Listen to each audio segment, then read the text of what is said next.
Well, I suppose it was inevitable that, well, after things happen. For every action, there is an equal or greater reaction, let us say. And in this situation, the reaction is to that killing that happened out there in Plymouth, where the Bandidos members ran over the Red Chiefs.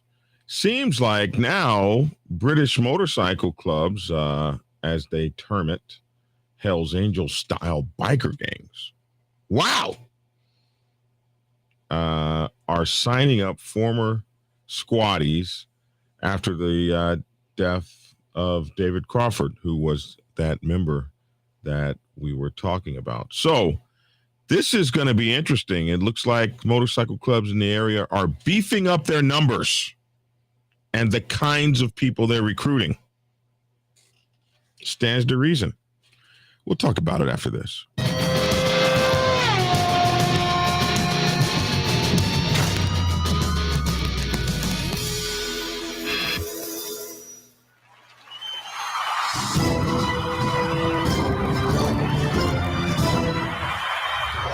Swoosh, swoosh, swoosh. I love those swooshes, man. I just, I always wanted to have my own swoosh, just so you know. It feels good. Listen, I'm Black Dragon. Welcome to Black Dragon Biker News Network. Biker news you can trust. Biker news you can use. Monday through Friday at 10-ish or so, we do this show. So like, share, follow, and subscribe. We absolutely appreciate the company. All right. So, that senseless murder happened over there where these guys that were in the Bandidos chapter near Plymouth, was it Cornwall maybe? Which is now, as I understand, defunct, gone now. These three guys decided that they would kill a member of a rival motorcycle club. I guess for riding in their area with his colors on. So as it occurred, two of the men pulled him over, and a third man ran over him in his work truck and drug him maybe a quarter of a mile. Drug him so far and so long that the man's helmet was ground down to a thin film.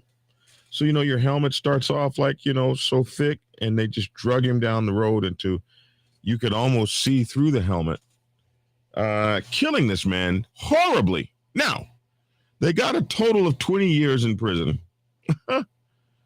I think it was 8, 4, and 4. They weren't found guilty of murder, but rather manslaughter. And his daughter now is trying to get those sentences,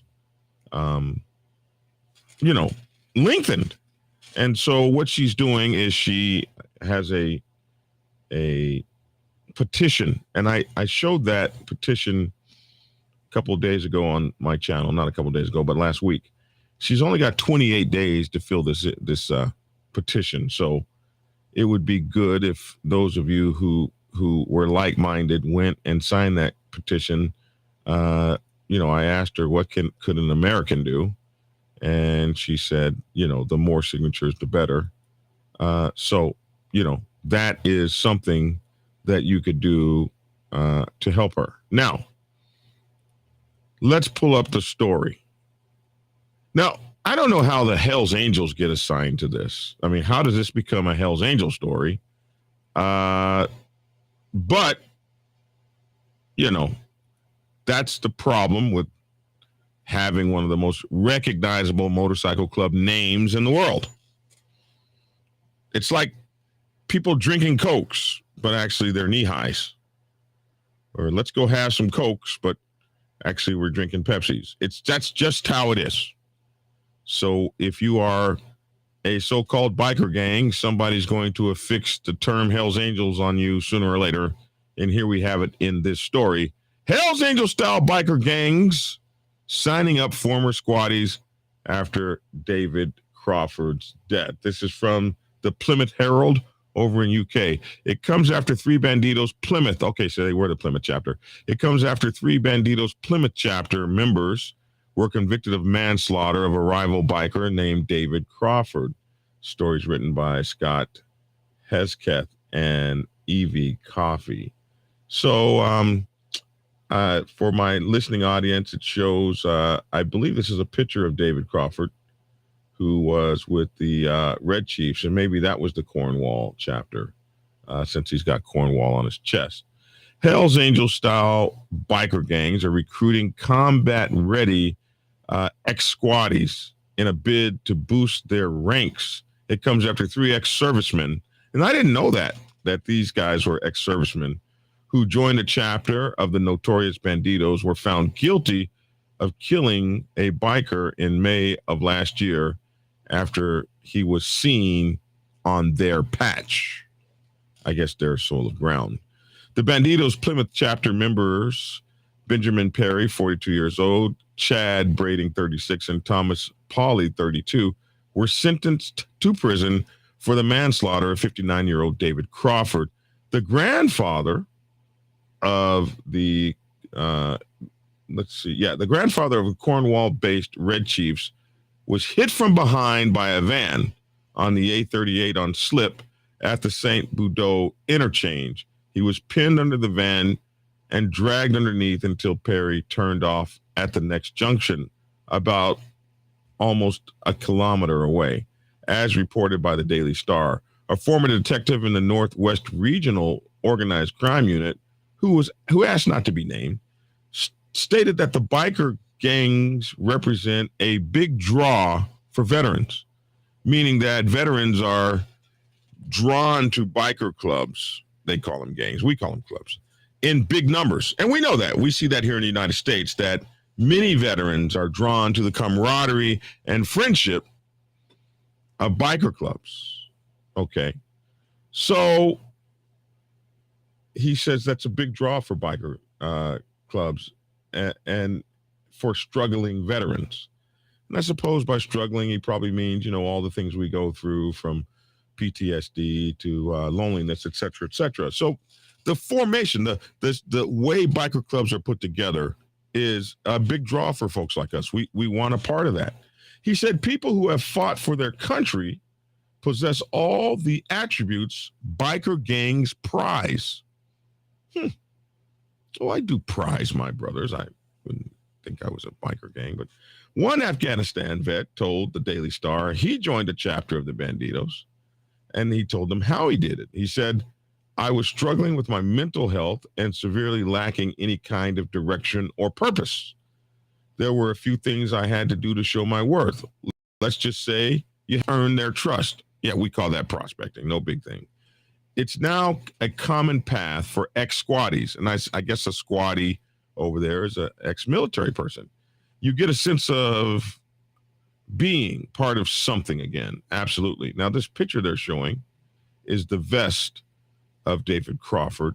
So, yeah, this is Red Chiefs Cornwall.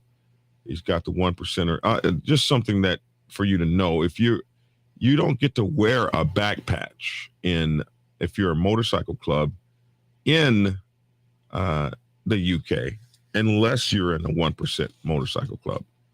If you're in a 99, which that's not a term they use, but if you're in like a family club or whatever, you get no back patch. You get what they call a side patch, which is a patch on your chest. Kind of sucks if you ask me, but that's how they do it. So this three-piece patch, as it were, with the 1%er on it, this just because he's got that back patch, that shows that it's a certain kind of club. Underneath the caption, so this is showing the vest he was wearing, how it is all torn up to shreds.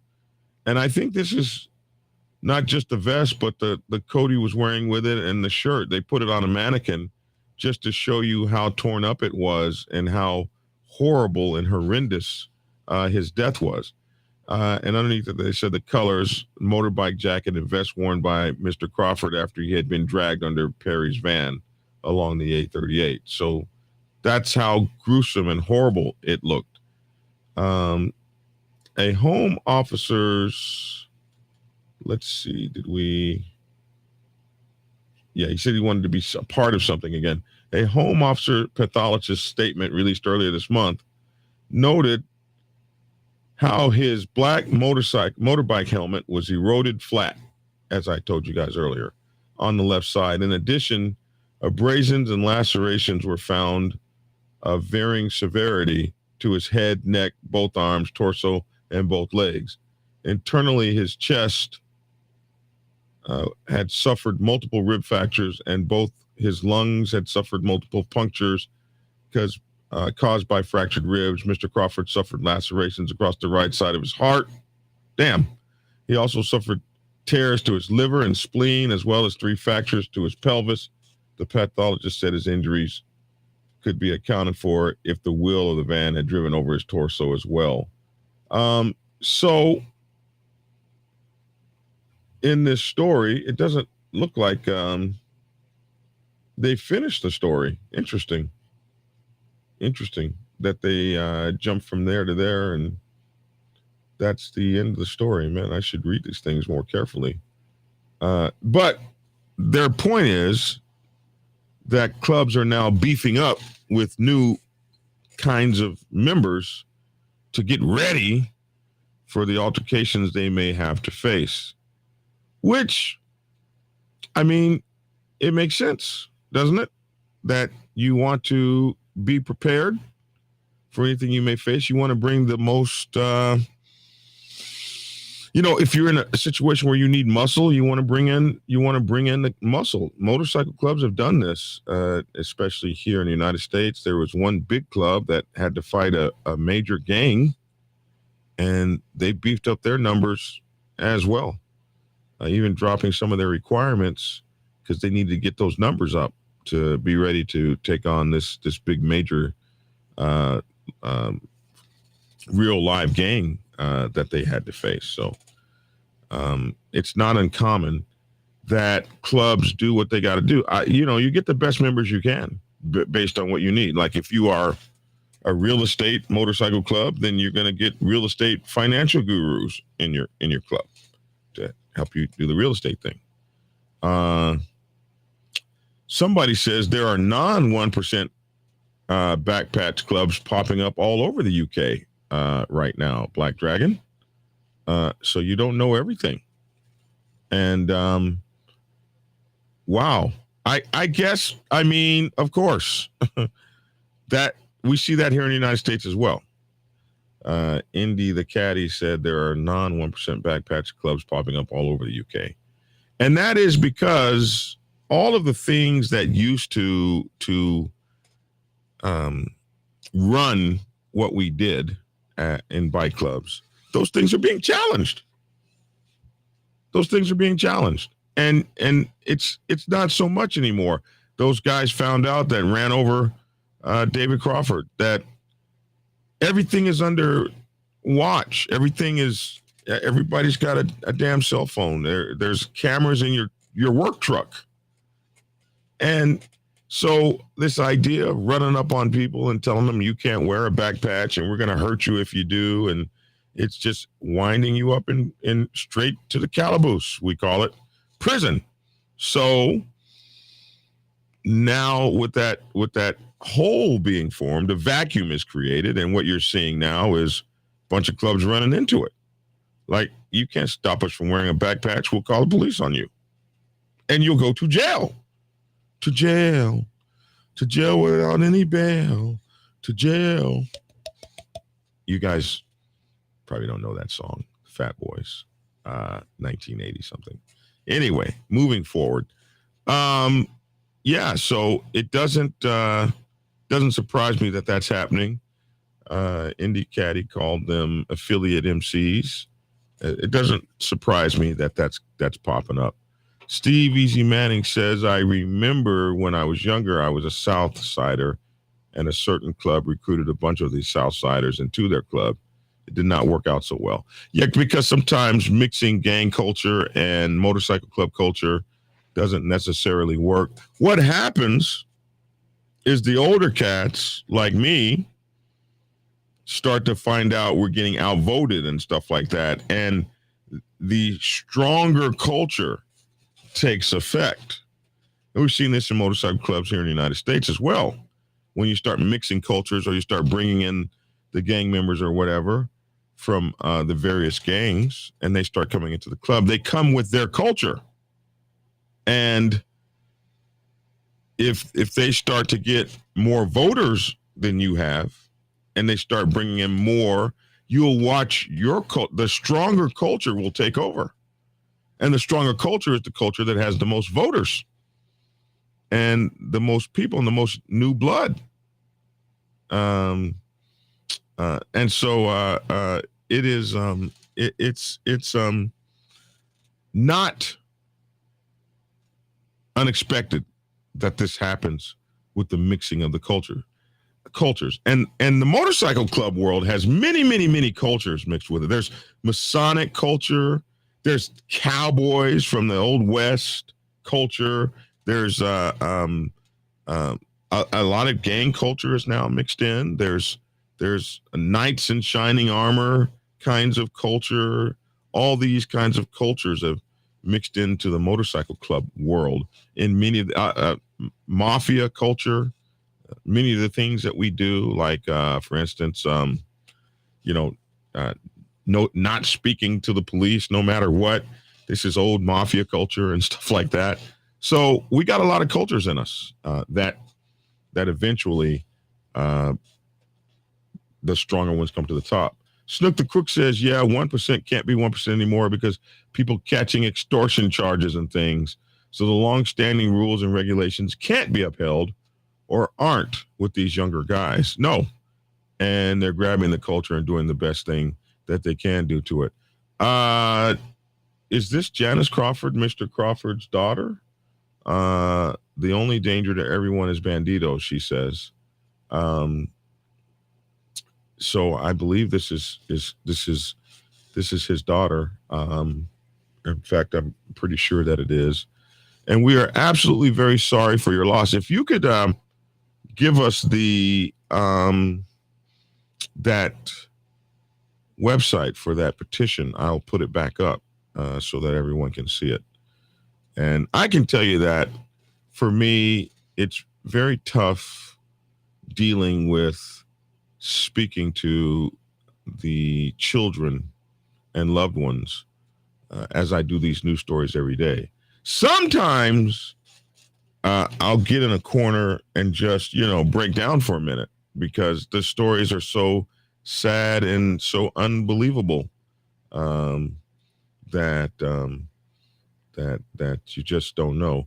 Don't believe everything you read, Black Dragon. I don't, Janice. I report it as I read it, and I let everybody know that this is alleged. And what we're doing is we talk about the biker angle to this. So how should bikers see this? But we absolutely don't believe everything we read. That's why there should be a strong emphasis on predicting and mentorship to keep the culture as pure as possible, such as through knowledge of the history of your MC, bylaws, and values. Absolutely. And I'm going to take the time to tell you guys about another book that I have been reading by a guy named Prophet, who was a 1%er in the Mighty Outcast Motorcycle Nation. And he has a book called Historizing the MC Culture. I've been reading this book. Of course, I read one of these. So I've got so much of his book highlighted. Very, very outstanding read and it historizes the MC culture, especially where African American motorcycle clubs are concerned. So there you go. That's a picture of the young man whose name is Brandon Zackery, but his writing name is Prophet. Go check out his book. I'm halfway through with it. It's a decent read, and a good read. It's like 385 pages or so. Good stuff, man. This will help you with your context. There didn't used to be a lot of people writing about motorcycle club culture, and now there are. He also has a YouTube channel. Very, very astute young man. He's a scholar. You know, I consider myself more of a trainer and an educator. So my books are written like training books, so that my books are more 1, 2, 3, do this, do that, do the other. And his book is more of a scholarly effort where he talks about why certain things have happened and uses the scholarly research of patterns and things. Talks about a lot of cool stuff in there. So check him out. That's why I brought that up. Red Chiefs MC will always remember dog. We will ride in the memory of our brother. Why did that disappear? Hold on, let me get it.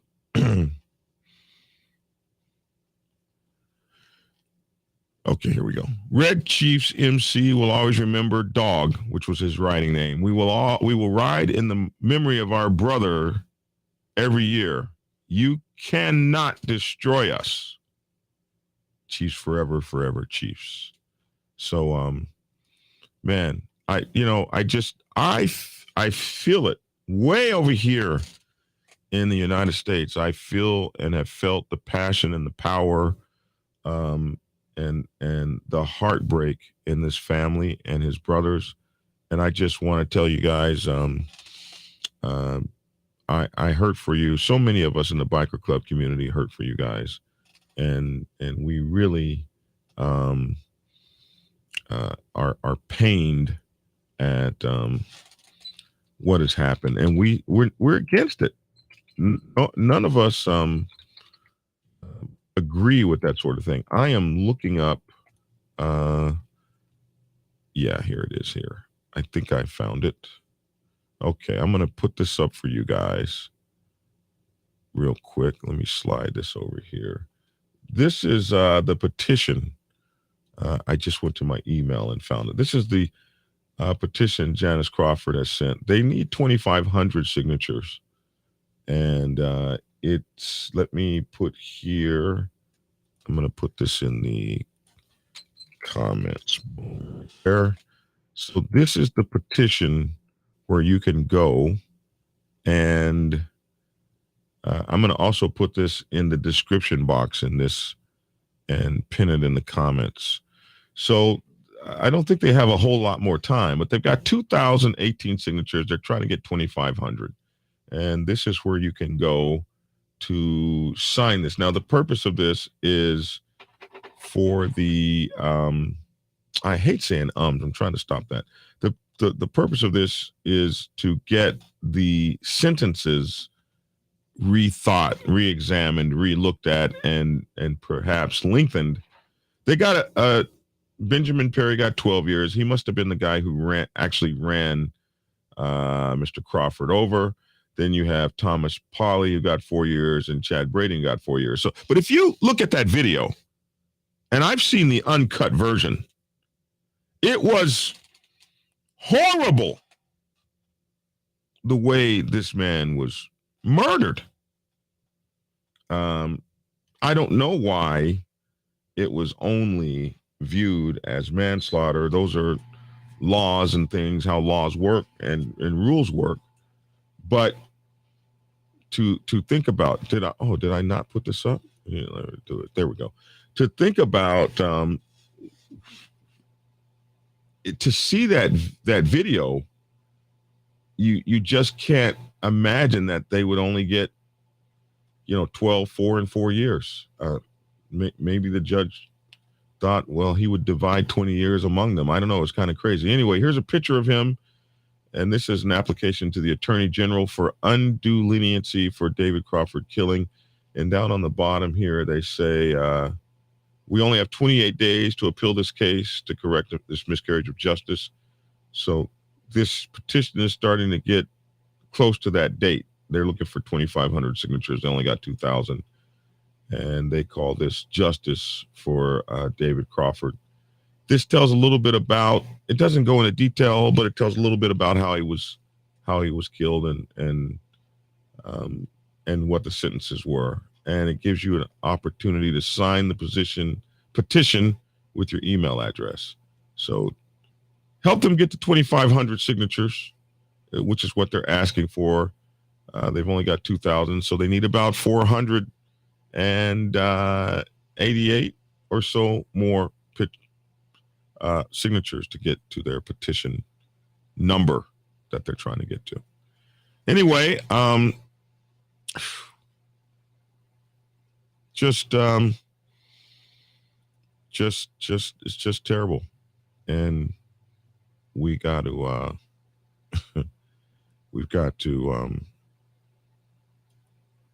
do better. You know, all these families ruined. Mr. Crawford, who was a grandfather, doesn't get to see his grandchildren anymore. His family. And then the families of the people who committed these heinous acts. What happens when you go to jail for 12 years? You come back to nothing. You don't have a house. You don't have nothing. Your cars, whatever you were paying bills on, gone. You guys need to think some of this stuff through. Because it's not like you can get away. Everything's on camera. Janice Crawford says there's only 1 week left. So now we know there's only 1 week left. So, all right. Moving on. And you know, I don't even want to say it like moving on because I just, and you guys know I faced this, right? You know, as the national president of my motorcycle club, I've been through this personally. Had members of my motorcycle club actually assassinated. I mean, if you're in a biker club, you've probably been through this, and you don't even have to be a 1% motorcycle club. We've been through this. It blows. Bad. So, next subject. There was a release that it could be that this kid, Tyree Nichols, may have been involved with one of those police officers' ex-wives. So we're going to talk about that on my channel, Think Tactical. So make sure to join us over there. And that is today's news. I will catch you guys tomorrow. Same bad time, same bad channel. Make sure that you are in tune with us. We're on Monday through Friday about 10-ish a.m. Not exactly 10, but somewhere around there. Hit the like, share, and subscribe button. We can be found on Facebook, Instagram, TikTok, and YouTube. Order my books, Prospects Bible, Sergeant at Arms Bible, President's Bible, Public Relations Officer's Bible, and Prospects Bible for Women's Motorcycle Clubs at blackdragonsgear.com. You can also get them on Amazon and Kindle, and you can get the Prospects Bible on Audible.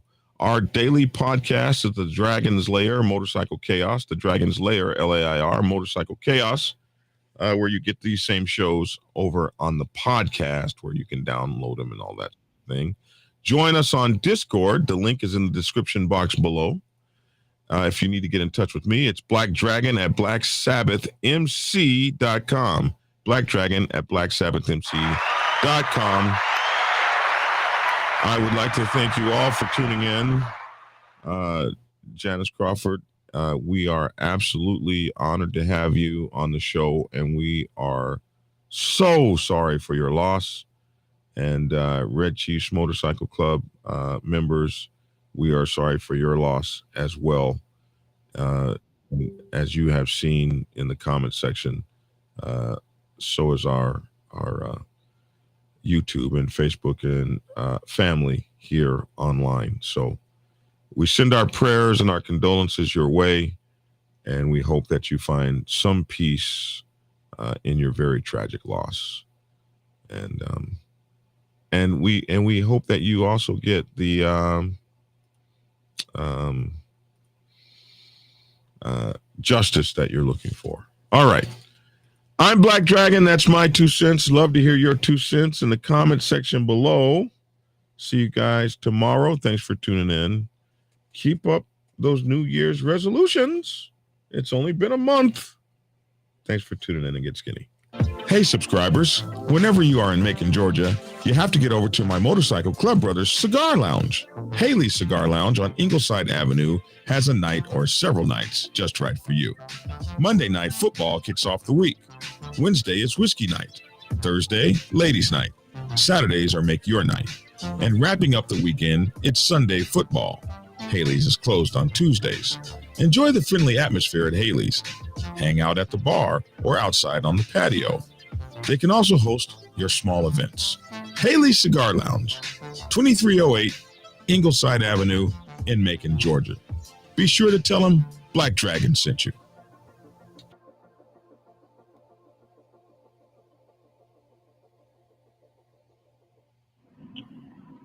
Get Black Dragon's first book, The Prospect's Bible, to learn how to join a motorcycle club. It has been an Amazon #1 bestseller for the past 7 years and is required reading for over 3,000 motorcycle clubs worldwide. This book is a must-have for new people venturing onto the motorcycle club set.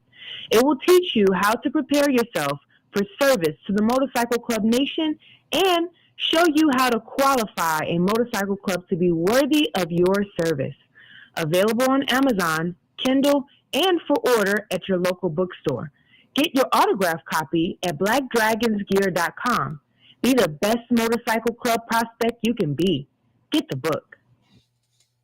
Prepare yourself to take the helm as president of your mighty motorcycle club by delving into the pages of Black Dragon's newest book, The President's Bible, Chronicle 1, Principles of Motorcycle Club Leadership. There you will learn to advance your skills in applying the 14 scientific principles of leadership similar to those taught to officers in the United States Naval Service. Available in hardcover, paperback, and ebook.